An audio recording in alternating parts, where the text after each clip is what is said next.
প্রতিদিনের মতোই মা সকালে উঠে বাসি কাজ সেরে স্নান করে ঠাকুর ঘরে ঢুকে মন্ত্র জপ করছে।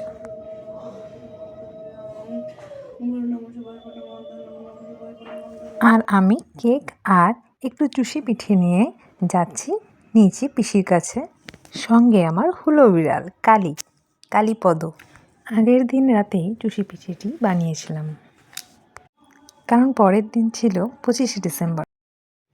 পিঠে পায়েস আগের দিন রাতে বানিয়ে পরের দিন খেলেই বেশি ভালো লাগে। চুষি পায়েসের জন্য চালের আটা গরম জলে মেখে নিতে হয়।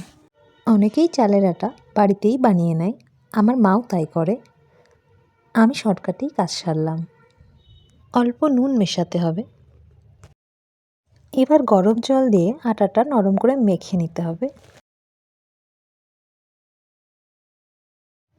এতে অল্প ঘি যোগ করলাম।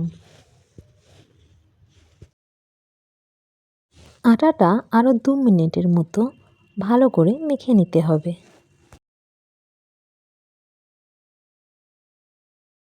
এবার লেচি কেটে নেব আর বাকিটা ঢাকা দিয়ে রেখে দেব, যাতে আটাটা শক্ত না হয়ে যায়। অল্প চালের আটা চাকির ওপরে ছড়িয়ে চুষিগুলো কেটে নেব। বড় পাত্রে অল্প একটু ঘি দিয়ে দিলাম। এই সময় ওভেনের আঁচটা অল্প করে দিতে হবে। এর মধ্যেই দুধ ঢেলে দুধটা ফোটাতে হবে।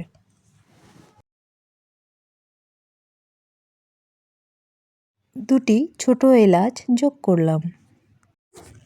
মায়ের থেকে শুনেছি, মায়ের মা মানে আমার দিদিমা এবং তার জা, তার ননদ সবাই মিলে রাতে খাবারের পর বিভিন্ন ধরনের পিঠে পায়েস বানাতেন। তার পরের দিন সকালের জলখাবার তারা এই পিঠে পায়েস দিয়েই করতেন।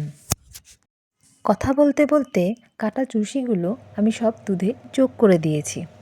এবার চুষিগুলো সিদ্ধ হতে সময় দিতে হবে। এবার মিষ্টির জন্য এতে গুড় যোগ করলাম।